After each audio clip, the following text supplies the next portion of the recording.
एक मुलाकात सीधी बात कार्यक्रम में आप सभी का स्वागत है। मैं हूं आज के कार्यक्रम का होस्ट विष्णुमित्र सैनी।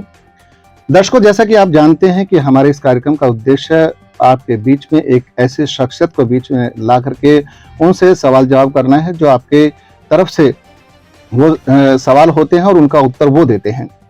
तो पीछे भी हम जो हमारे कार्यक्रम हुए हैं उनमें हमने शहर की जानी मानी हस्तियों को आपसे रूबरू कराया है। आज के इस कार्यक्रम में हमने एक जानी मानी शख्सियत को आपके बीच में बुलाया है और वो चेहरा है, राजनीति में एक बहुत बड़ा चेहरा है और जन सेवा, समाज सेवा के क्षेत्र में उनका नाम हर आदमी की जुबान पर है।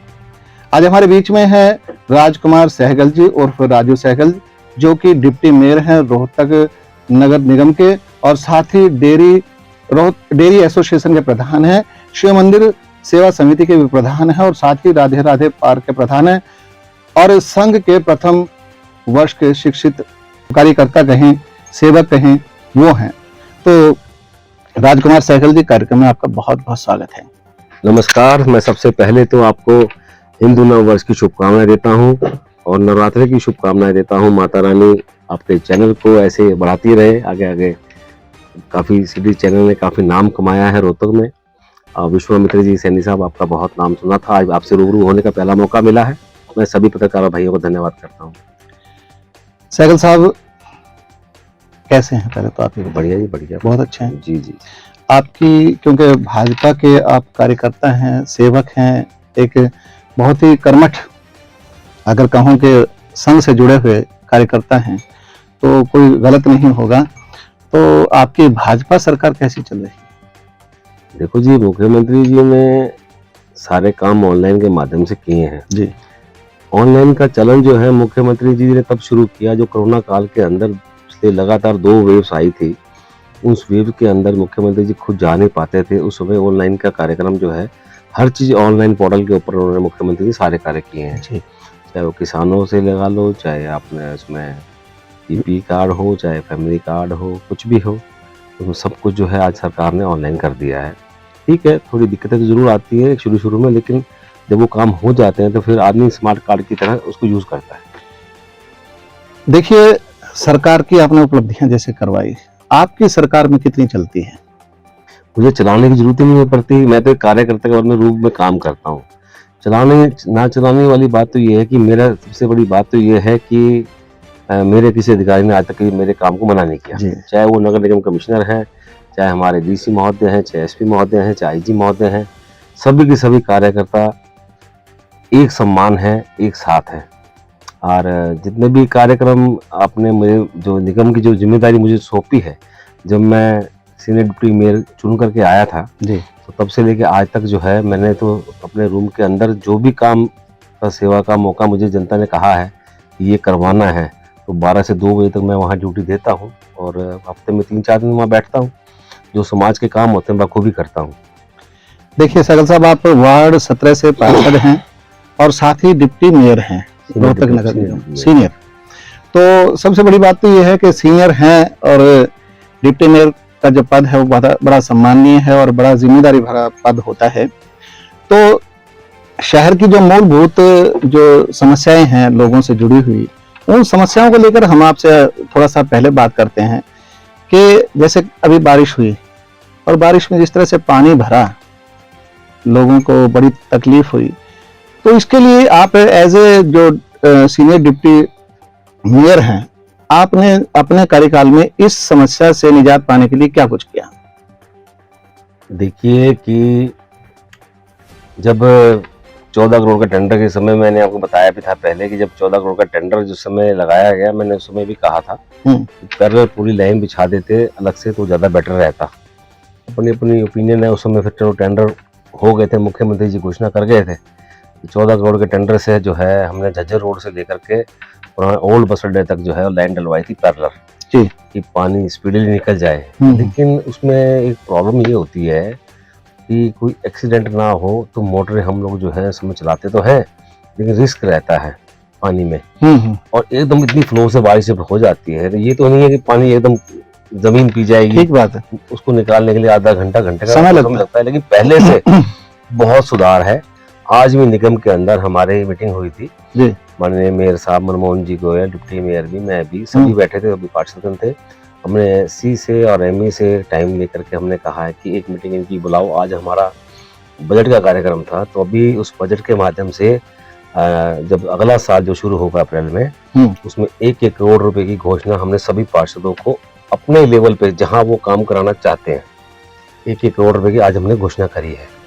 चलिए देखिए, आपने घोषणा की है और कहां तक, जब ये आप 14 करोड़ का जो टेंडर की बात कर रहे हैं, पानी की व्यवस्था वो एज इट इज है, अभी उसमें कोई सुधार नहीं हुआ है। आम लोगों की राय, मैं आम लोगों की तरफ से आपसे ये सवाल पूछ रहा हूं कि पानी जिस तरह से भरा हुआ है, सड़कें जिस तरह टूटी हुई हैं, इसके लिए नगर निगम कोई ऐसी व्यवस्था नहीं करा कि पिछले कुछ समय से देख रहे हैं कि सड़कों पे गड्ढे बहुत पड़े हुए हैं। गड्ढे भरवाने का तो टेंडर पीछे अभी दिया है जी। और बड़े बाजार में मैं खुद वार्ड 17 का पार्षद हूँ, मैंने अभी बड़े बाजार के अंदर से रात को खुद खड़े हुए खड्डे भरवाए हैं और बाकी आज काम रह गया, आज फिर वो दोबारा करेगा। अच्छा, ये जो अधिकारी लोग जो हैं, जो गड्ढे खोद करके जाते हैं, उनको भरते नहीं है, वो काम करके बीच में पेंडिंग छोड़ करके चले जाते हैं। क्या कोई ऐसा निर्देश नहीं आप उनको देते कि जब तक आपका अगला टेंडर या उसकी पेमेंट, जो ठेकेदार है जो करता है काम को, उस ठेकेदार की पेमेंट को रोक करके नहीं रखा जाता, बल्कि वो गड्ढे एज इट इज पड़े रहते हैं? नहीं, ये तो सब पार्षदों के हाथ में है। जब तक पार्षद सेटिस्फाई नहीं होगा काम से, तो साइन अप्रूवल पास नहीं करेगा। हाँ, तो ये सभी पार्षदों को चाहिए। हमने किया नहीं है, मैंने अभी पास नहीं किया है आपके वार्ड से। जब तक मेरे वार्ड, मेरे को तो पूरी शहर की जिम्मेवारी है, वार्ड के अलावा भी। ठीक है। जब तक वो गड्ढे पूरे भरे नहीं जाएंगे, सभी पार्षद अपने लेटर हेड पे साइन करके नहीं देंगे आई एम सेटिस्फाई, उसके बिना हम उसको कैसे पेमेंट करेंगे? चलिए, ये सभी पार्षदों की एक ड्यूटी बनती है कि भाई जब तक शहर की व्यवस्था जैसे पहले था ना, साफ सफाई थी, आपने साफ सफाई में बहुत अच्छा काम किया है, इसमें हम आपको पूरे नंबर देते हैं, क्योंकि जिस तरह से कूड़ा करकट उठाने के लिए आपके जो आपने व्यवस्था की है, मैं समझता हूं कि पिछली सरकार ने ऐसा कोई कदम नहीं उठाया था। डोर टू डोर जा करके, बिल्कुल, उसमें हम सबको सहयोग देना चाहिए। हमारे जो दर्शक साथी इस कार्यक्रम को देख रहे हैं कि स्वच्छ रोहतक को अगर हम रखेंगे तो एक ना एक दिन हमारा जो है नंबर 1 पे, जैसे और हमारे शहर आते हैं देश के, इसी तरह हमारा रोहतक नंबर 1 पे हमेशा रहना चाहिए। वो तभी रहेगा जब हम सब मिलकर के इस काम को करेंगे। सबसे बड़ी समस्या मैं आपके चैनल के माध्यम से कहना चाहता हूँ, लोगों से अपील करना चाहता हूँ कि पॉलीथीन का इस्तेमाल ना करें, पॉलीथीन का इस्तेमाल ना करें। मैंने पिछले दिनों में जब ये किलर रोड के ऊपर सीवर जाम हुआ था, 18 किलो पॉलीथीन अपने हाथ से निकलवाई थी मैंने खड़े होकर। सबसे बड़ी आज शहर में सीवर जाम होने की समस्या ही पॉलीथीन है। हम लोग कैरी बैग, मोदी जी ने चलन किया है कि जूट के थैले जो हमने बांटे भी हैं, लोगों को जागरूक भी हमने किया है। मैंने लेकिन प्रतिबंध तो नहीं लगाया ना इस पे आपने? आप ही व्यापारी वर्ग पर जाकर के आप इस तरह से, प्रतिबंध जो है बहुत जल्दी लगने वाला है। एनजीटी का ऊपर से ऑर्डर हो चुका है, ऑर्डर हो चुके हैं, उसको इम्प्लीमेंट करने के लिए मैंने पर्सनली भी वार्ड में इस बात की मुहिम चलाई थी। पूरे बाजार में भी मैं थैले बांट के आया था और मैंने सभी रोडों के काफी जगह पर मैंने इसका प्रचार किया था, और लोग हमारे जो मानते नहीं, इसलिए पता नहीं क्या कारण है।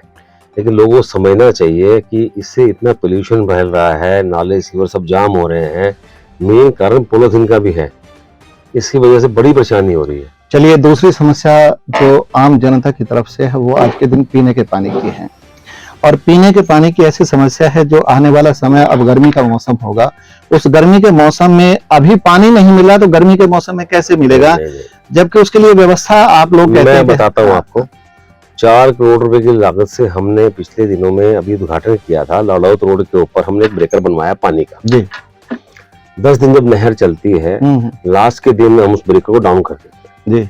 जो बचा हुआ पानी होता है रोहतक के जितने भी आउटर की एरियाज हैं सारे, वहां पानी नहीं पहुंच पाता था, आउटर के एरियाज के अंदर सब जगह पानी पहुंच रहा है। पिछले 50 सालों का तो रिकॉर्ड हमने ये तोड़ा है कि कभी आज तक वाटर टैंक साफ ही नहीं करवाए गए थे 50 सालों में, जहां पर हमने 10-10 फुट गाब जो होती है मिट्टी हमने निकाली है।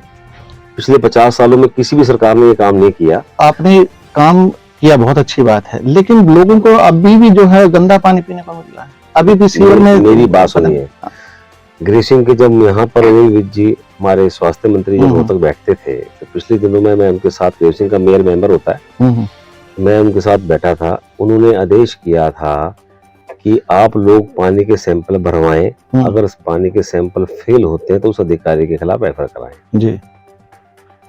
मेरे वार्ड में मैंने 13 सैंपल भरवाए, 13 के 13 सैंपल पास हो गए। और सभी पार्षदों को ये निर्देश देके गए थे, अगर किसी के वार्ड में पानी खराब आ रहा है तो सीएमओ साहब को आदेश करके गए थे, बोला था कि इमीडिएट सैंपल भरवाओ और लैब में भेजो। अगर पानी किसी भी कॉलोनी में खराब आ रहा है तो जनता ने पानी के बिल हमें देने हैं, तो हम उनको गंदा पानी क्यों पिलाएंगे? हम खुद भी तो ये पानी पी रहे हैं। बिल्कुल सही बात है। अभी गंदा पानी का तो क्लेम जो है हमारे स्वास्थ्य मंत्री अनिल विज जी का, आपको कार्यशैली का पता ही है। स्पष्ट अक्षरों में उन्होंने कहा था कि अगर कोई अधिकारी का सैंपल फेल होता है तो उसके खिलाफ एफआईआर कराई जाए। चलिए, ये आपने एक जानकारी दी है मेरे दर्शकों को कि भाई इस तरह की अगर कोई कंप्लेंट है आपकी तो अपनी उस अधिकारी के खिलाफ जो है अपनी कंप्लेंट को दीजिएगा, करवाइएगा और अपने एमसी के पास जाइएगा ताकि वो एमसी उस पर कार्रवाई करें। एक और सवाल हमारे बीच में है कि आजकल फैमिली आईडी का एक बहुत बड़ा पंगा, जो आम आदमी उससे बड़ा त्रस्त है इस बात को लेकर के। नहीं, फैमिली आईडी में तो इतनी दिक्कत कोई नहीं, फैमिली आईडी सबकी ऑलमोस्ट बन चुकी है, उसमें भी इक्का दुक्का की परेशानी तो मैं कह नहीं सकता। लेकिन पीपी कार्ड्स के लिए जिनकी इनकम जो है 1,80,000 से नीचे पहले मुख्यमंत्री ने घोषणा की थी, अब वो 3 लाख कर गई, 3 लाख रुपए कर दी गई है, जो 1 अप्रैल से लागू हो जाएगी। चलिए, 250 रुपए मुख्यमंत्री जी ने पेंशन भी बढ़ाई है। मुख्यमंत्री जी ने गो आयोग के अंदर जो है पहले 40 करोड़ रुपए उसका सालाना देते थे मुख्यमंत्री जी, आज वो 400 करोड़ मुख्यमंत्री जी ने करा है गो आयोग के लिए। जो हमारे गोवंश जगह जगह पर धक्के खाते थे, गौशालाओं में पहले की लागत से चारा महंगा हो गया है। पहले चूड़ा जो था 5 रुपए किलो था, आज वो 14 रुपए किलो हो गया है। तो गौवंशों की खुराक भी बढ़ गई है, उसके लिए मुख्यमंत्री ने 400 करोड़ रुपए घोषित किए हैं और गौवंश की हत्या के ऊपर 10 साल की सजा का प्रावधान किया है। मैं अपने मुख्यमंत्री जी का कोटि कोटि धन्यवाद भी करता हूँ। मैं एक बात कहना चाहता हूँ, आपने प्रावधान सारा कर दिया, लेकिन गोवंश तो सड़कों पे घूम रहा है, उसकी व्यवस्था क्या की है?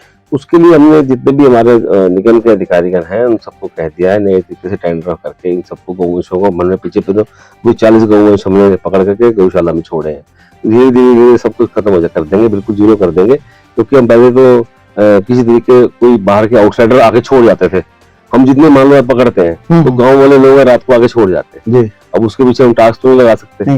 रात को दिन का टाइम आया, हम जितने पकड़वाते हैं, हम सुबह इस बात को हैरान होते हैं कि आ कहाँ से गए, लेकिन गांव वाले जो है छोड़ जाते हैं, उनको उठा के हम गौशाला शिफ्ट कर देते हैं। चलिए, इस पर भी थोड़ा सा हम पब्लिक की तरफ से आपका ध्यान आकर्षित कर रहे हैं कि इस पर भी थोड़ा सा गौर करिएगा जी। एक जो आपने फैमिली आईडी की जो बात की थी, हमने इस परिवार पहचान पत्र की, इसमें एक सबसे बड़ी समस्या ये आ रही है कि एक आदमी की 1,80,000 रुपए आपने बना दी। बनाने वाले ने किस तरह से बनाई है, और वो कहता है जी मेरी तो इतनी इनकम है नहीं, और जिसकी बहुत ज्यादा है उसकी तो कम बना दी, और कम वाले की 5 लाख 6 लाख बना दी। तो इस तरह की गड़बड़ जो है उसको कैसे ठीक, जो गड़बड़ हो रही है उसको ठीक तो हम कर ही रहे हैं। मैंने अभी भी 1.5 महीने से अपने रूम के अंदर बिठा रखे हैं, किसी को कोई भी नगर निगम से रिलेटेड काम है, हम 28, 29 और 30 को भी कैंप लगाने जा रहे हैं पूरे शहर का। कोई फैमिली आईडी इशू है किसी का पीपी का इशू है, किसी का प्रॉपर्टी आईडी का इशू है, प्रॉपर्टी आईडी का एक सवाल, प्रॉपर्टी आईडी का इशू है, तो वो करा सकते हैं। लेकिन वहां पर जो आम लोगों की वो है ओपिनियन है, जो लोग वहां धक्के खाते हैं, वो कहते हैं कि हम लोगों के कोई सुनवाई नहीं करता वहाँ। है ऐसा नहीं है। देखो जी, मेयर साहब भी बैठते हैं, मैं खुद भी समय देता हूँ और रोज 12 से 2 बैठता हूँ। आपके पास कितने बंदे भी होंगे, मैं आपके मीडिया के माध्यम से मैं कहना चाहता हूँ कि कमरा नंबर 5 में आपको फैमिली आईडी से दिक्कत कोई हो, पीपी कार्ड से कोई दिक्कत हो, कोई परेशानी, और मुख्यमंत्री जी ने 1,80,000 के बजाय 3 लाख रुपए नहीं वो कर दिया आपने जी। वहां आपका पोर्टल नहीं चलता, वो कहते हैं पोर्टल नहीं चल रहा, किसी समय नहीं चलता, लेकिन वो कभी चलता है। आज मैं बैठा था, मैंने खुद निगम में गया था सुबह का जी, उसकी मीटिंग थी। मीटिंग के बाद मैं जब निगम में गया था, चल रहा था, लोग काम करा रहे थे। कभी लोग बढ़ जाते हैं। अक्सर लोगों की शिकायत है, देखो उस शिकायत को हमने आप तक पहुंचाया है कि वहां पर जो है ना अधिकारीगण हैं, जो कर्मचारी हैं, वो बाईपास करके कुछ लेन देन का बताते हैं कि इस तरह का चल रहा है कि देखो मेरी बात सुनो। हाँ। मुख्यमंत्री जी की स्क्वाड टीम जो है, मैं उसी बात के लिए बगैर खर्चे के आपकी सरकार काम कर रही है, मेरी बात सुनो। लेकिन वहां पर भी चलते हैं। एक बात बताओ, मुख्यमंत्री जी ने 1 लाख से ज्यादा नौकरियां लगवाई हैं, तो किसी के पैसे लगे हैं? नहीं वो बात या वो हमारे घर से लगे हैं, या हमने किसी से पैसे लिए हैं, या किसी सरकार के बंदे ने पैसे लिए हैं, तो मैं आपको कहूंगा इस बात के लिए भी मुख्यमंत्री का साफ स्पष्ट अक्षरों में बात है कि इस सरकार में भ्रष्टाचार मुक्त सरकार, अगर कोई अधिकारी या कर्मचारी पैसे लेता पकड़ा जाए तो तुरंत उसके खिलाफ कार्रवाई। उसके लिए नगर निगम के बाहर भी सीएम फ्लाइंग की टीम हमेशा एग्री रहती है और हमारे से रोज पूछते हैं, सर किसी का कोई है इस बारे में हमारे को जानकारी दें, तो जो होता है तो हम बता भी देते हैं। चलिए, अच्छी बात है अगर इस तरह की आपने व्यवस्था की हुई है, लेकिन लोगों की शिकायत है कि इस तरह का काम होता है वहां पर। वो अधिकारी इतना तंग कर देते हैं कि आपने ये अगर प्रॉपर्टी आईडी है उसमें अगले का 58 गज का प्लॉट है, वो दिखा रहे हैं। मीडिया के अधिकारी हाँ। हैं, मैं ये पूछता हूँ कि कौन से सरकार के अंदर दिक्कतें नहीं आती हैं? नहीं, दिक्कतें आती हैं, लेकिन इसलिए तो मीडिया के माध्यम से लेकिन जिस चलने तरह से बैठे आपने हैं। व्यवस्था की है बहुत अच्छी बात है, इसमें हम आपको अप्रिशिएट करते हैं, सरकार को अप्रिशिएट करते हैं, लेकिन उस व्यवस्था को सही तरह से अभी तक कंट्रोल नहीं कर पाए हैं। उसके लिए आप क्या करिए? मैं बता रहा हूँ कि कमियां हैं, मैं ये नहीं कह रहा हूँ, हाँ। लेकिन ये भी नहीं कह रहा हूँ कि कमियां दूर नहीं हो रही हैं, वो भी हो रही हैं। मेरे पास अभी कुछ लोग आए थे, 20 लोग थे मेरे ऑफिस में आए, तो मैंने उनसे पूछा मुझे अब ये बताइए कि आपकी फैमिली आईडी सबकी बन गई है? तो 20 की 20 लोगों ने कहा हाँ जी हमारी फैमिली आईडी बन गई है।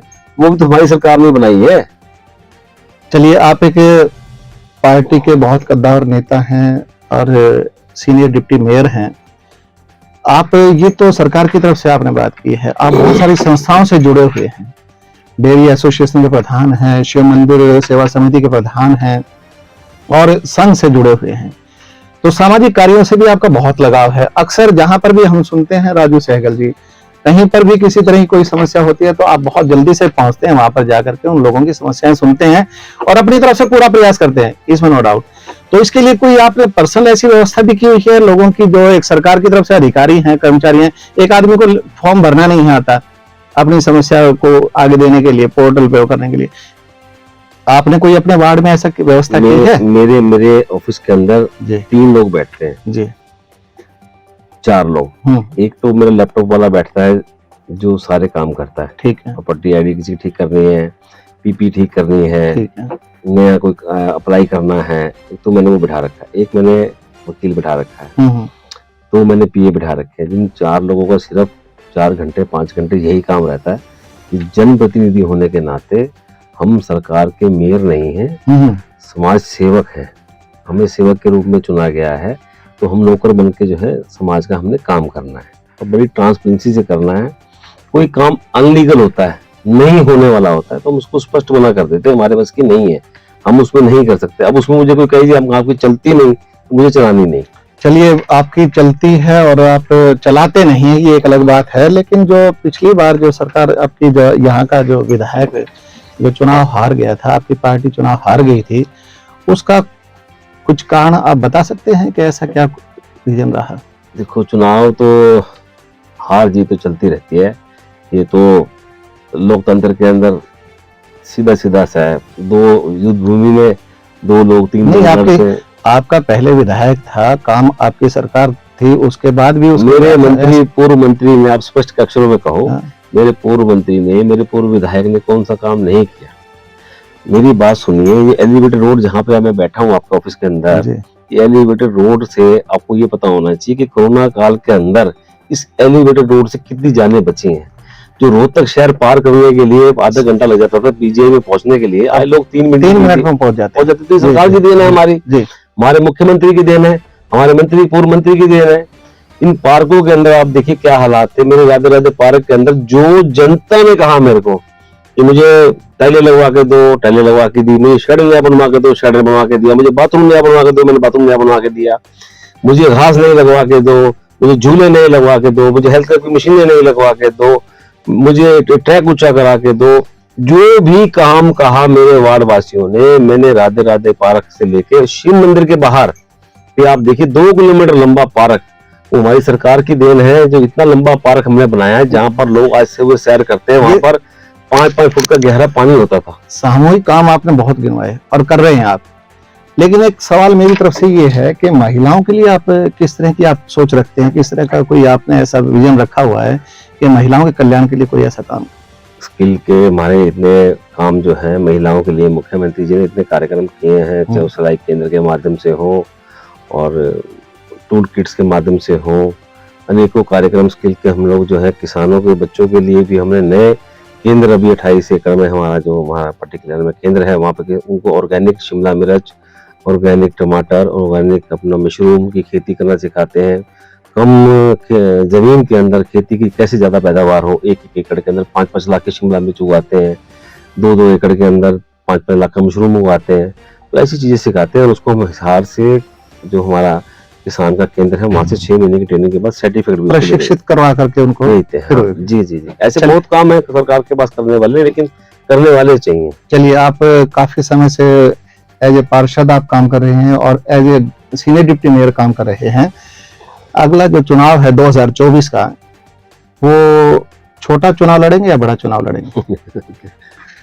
मेरे हाथ में बाबूजी कुछ नहीं है, मैं तो समाज सेवक हूँ। बड़ा छोटा लड़वाने का काम संगठन का है, चुनाव संगठन तय करता है। चुनाव के अंदर जिसको चुनाव का रूप में पार्टी उतारती है वो कोई भी हो सकता है। अगर वो मुझे बनाया जाएगा, उसका मुखौटा मुझे पहनना पड़ेगा अपनी पार्टी का, मुझे आगे होकर लड़ना पड़ेगा, तो मैं लड़ूंगा। मेरे साथ पूरी पार्टी लड़ेगी, मेरा संगठन लड़ेगा। अगर किसी और को बनाया जाएगा तो मैं उसके लिए मैं लड़ूंगा। मुझे तो संगठन का आदेश चाहिए, संगठन तो किसी को भी लड़वा सकता है। लोगों का कहना है कि भाजपा की तरफ से अब की बार एक और नया चेहरा होगा, तो उसमें क्या आप? कोई भी हो सकता है, ऐसा मानना है तो? मेरा मानना नहीं है जी। मेरा को तो चुनाव लड़ना तो संगठन का काम है। मैं तो ये पार्षद का भी नहीं लड़ता। मतलब अगर आपको लड़ाया जाएगा? संगठन मंत्री जी ने मुझे जबरदस्ती कहा कि बोले तेरे दादाजी ने पार्षद का चुनाव लड़ा, तेरे चाचा जी ने पार्षद का चुनाव लड़ा, वो नगर पालिका के चेयरमैन भी बने, पूर्व मंत्री मनीष जी 2 बार पार्षद रहे। तो पार्षद का चुनाव मुझे लड़वाया था संगठन ने ही जितवाया था, संगठन ने ही चुनाव लड़ा था। आपकी इच्छा क्या है? इच्छा तो देखो सबकी होती है, इच्छा किसकी बना, इच्छा के लिए तो एप्लीकेंट कोई भी कर सकता है, लेकिन संगठन का निर्णय तो एक के लिए होता है ना जी। एक ही तो फूल के निशान पे हमारा जो आएगा, फूल के निशान जो लेके आएगा, संगठन भी उसके साथ है, हम भी उसके साथ है। अगर उसमें राजू सहगल हो तो संगठन के साथ है, संगठन लड़ेगा। मेरा चुनाव लड़वाना संगठन का काम है। चलिए, बहुत अच्छी बात है, आपने हमारे साथ जो अनुभव साझा किए। जो डिप्टी मेयर, जो सीनियर डिप्टी मेयर हैं हमारे राजू सहगल जी, राजकुमार सहगल जी, हमारे बीच में उन्होंने अपनी बेबाक बात रखी और अपने विचार, जिस तरह से हमने उनसे सवाल पूछे जनता की तरफ से, उन्होंने बेबाक उनका उत्तर दिए। तो हम समझते हैं कि जिस तरह मूलभूत सुविधाएं हमारी शहर की, पानी की है, सड़कों की है, बिजली की है, अब बिजली की तो नहीं है जी, नहीं, बिजली की आम लोगों की बता रहे हैं हम, आपकी तरफ से नहीं है। हाँ, नहीं है, नहीं। लेकिन कई बार क्या होता है कि नहीं, वहाँ क्या, मैं आपको बताता हूँ कि जैसे हमारी परिवार पहचान पत्र हमारा है, उसमें ज्वाइंट जो फैमिली है। मैं आपके मीडिया के माध्यम से मैसेज देना चाहता हूँ, हाँ। नगर निगम का कोई भी काम हो जी, किसी के पास जाने की जरूरत नहीं है। मेरे ऑफिस में आइए, आपको मैं काम भी कराऊंगा और आपको चाय पिला के भेजूंगा, अगर वो होने वाला होगा तो। चलिए, अगर आपके डॉक्यूमेंट्स पूरे हैं तो हमारे को प्रतिनिधि के रूप में चुनकर आपने लोगों ने बिठाया है, तो हमारा काम करना, वर्क करना कोई आसान नहीं है। ना ही किसी के पास जाके, आज हमारे जो कार्यकर्ता भी हैं या लोकतक की जनता है, किसी के पास जाके म्याऊं म्याऊं करने की जरूरत नहीं है। हम नौकर हैं आपके, हमारे को बनाया किस लिए है? एक पेंशन का सवाल मैं आपसे पूछना चाहूंगा। जो आम आदमियों की जो सोच है, वो कहते हैं कि भाई अब पहले तो हमारी पेंशन कट गई थी, पीछे एक व्यक्ति की जो बहुत बुजुर्ग थे, उनका लेकर के उन्होंने एक नेता, उनका मैं नाम नहीं ले रहा, उन्होंने एक जुलूस भी निकाला था सरकार के खिलाफ, और उसके बाद सरकार ने एक ऐसा काम किया कि वो सबको एक बार बंद कर दिया, और उसके बाद कहा कि हम खुद जो है अपने आप उनको कॉल करेंगे जो 60 साल से ऊपर के हो गए। अब उसके बाद अप्लाई करने में बड़ी दिक्कत आ रही है उन लोगों को। ऐसा है, सुनो, विपक्ष को तो मुद्दा चाहिए और बेवजह का मुद्दा चाहिए जी। आप मुझे 10 लोग पकड़ के लाके दिखाओ या 50 बंदे पकड़ के लाके दिखाओ, इन 50 की नहीं बनी। अगर एक व्यक्ति की किसी कारण से रह गई है, या तो उसका कोई डॉक्यूमेंट पूरा नहीं होगा, नहीं अप्लाई तो उसके पास कागज नहीं, अप्लाई के लिए तो पोर्टल बंद कर दिया कि अप्लाई नहीं, अप्लाई मैं खुद ही करवा रहा हूँ ना। मैंने तो खुद बिठा रखा है अपने वार्ड में, अपने कमरे रूम में भी। जिसको भी अप्लाई करना है, पेंशन से रिलेटेड कोई भी काम है, चाहे वो बुढ़ापा पेंशन है, चाहे वो विधवा पेंशन है, चाहे वो विकलांग पेंशन है, किसी को कहीं पर धक्के खाने की जरूरत नहीं है। मैं दफ्तर में 12 बजे से लेकर 2 बजे तक बैठता हूँ, रूम नंबर 5 के अंदर। आप अपने डॉक्यूमेंट लेके आइए, मेरे से अपने काम करवाइए। आप लोगों ने मुझे चुनकर यहाँ बिठाया है सेवा के लिए, और सेवा करना मेरा माध्यम है। तो चलिए, राजकुमार सहगल जी, आपने हमारे इस कार्यक्रम में हिस्सा लिया और अपनी बात को रखा और लोगों की समस्याओं को। परेशान क्यों हो, मेरी आप बात सुनो, किस लिए हमारे को बनाया गया है? चलते चलते लोगों ने चुनकर बनाया है, लोगों के लिए हमने काम करने हैं। हाँ, काम करने के लिए हमें चुना है, तो मुझे तो सुबह 5 बजे से लेकर मैं रात को 12 बजे तक सिर्फ काम ही करता हूँ। नहीं, काम के मामले में तो हम आपकी बात कहेंगे कि कोरोना काल में जो आपने काम किया है, 4000 लोगों का संस्कार आपने करवाया, और दाह संस्कार जो 600 कोविड का संस्कार, 600 कोविड के, उसमें उस समय जो लोगों की स्थिति थी बहुत विकट स्थिति थी। आम आदमी घर से बाहर नहीं निकल सकता था, उन लोगों के पास पैसे नहीं थे, उन लोगों की आर्थिक रूप से भी, सामाजिक रूप से भी, हर तरह से आपने उनकी मदद की है उस वक्त। ये आपका बहुत बड़प्पन है जो आम जनता इस बात के लिए मानती है। कोई बड़प्पन की जरूरत नहीं है। देखिए, काम लोगों की तरफ से मैं जो शिकायत थी वो हमने बात रखी। इंसान हूँ, इंसान की तरह मुझे काम करने का शौक है, सेवा करने का शौक है। मुझे कोई पद और कद की जरूरत नहीं है, मेरे को सिर्फ सेवा का शौक है। मुझे चुनाव भी लड़ने का कोई शौक नहीं है। संगठन सोचेगा चुनाव लड़वाएगा नहीं लड़वाएगा, जो संगठन के कार्य होंगे वो हमको करने का शौक है। हमें प्रतिनिधि चुनकर लोगों ने बना के यहाँ बिठाया है, मैं तो उनका एहसान भी नहीं भूल सकता अपने सभी पार्षदों का, जिन्होंने मुझे निर्विरोध चुन करके इस सीट पर बिठाया था। और मैं तो आगे भी इसी काम के लिए लगा रहूंगा, जैसे जैसे मुझे समाज आगे बढ़ाता जाएगा मैं सेवा करता रहूंगा। चलिए राजकुमार सहगल जी, आप हमारे स्टूडियो में आए और आपने अपनी बात रखी, आपने लोगों की समस्याओं को सुन लिया। अब हम चाहते हैं कि ये समस्याएं जो हमने आपके सामने रखी हैं, तो जितने भी हमारे दर्शक जो हमारे साथी सुन रहे हैं, इस कार्यक्रम को देख रहे हैं, अगर उनकी कोई समस्या है नगर निगम से संबंधित, तो राजकुमार सहगल जी कमरा नंबर 5 में बैठते हैं और 12 से 2 बजे तक के बीच में आपको साक्षात उनके साथ आप अपनी बात को रख सकते हो, अपनी समस्या को बता सकते हो। और इन्होंने पूरा आश्वासन दिया है कि कोई भी समस्या उनकी है जो संबंधित अधिकारी से हल हो सकती है, ये उसी वक्त आपकी समस्या का समाधान करेंगे। तो बहुत बहुत आभार आपका, बहुत बहुत धन्यवाद इस कार्यक्रम में आपने हिस्सा लिया। तो मित्रों, अगले कार्यक्रम में मेरी एक मुलाकात सीधी बात कार्यक्रम जो हम आपके लिए लेकर के आ रहे हैं, उसमें शहर की एक और शख्सियत को आपके से रूबरू कराएंगे। तब तक के लिए नमस्कार।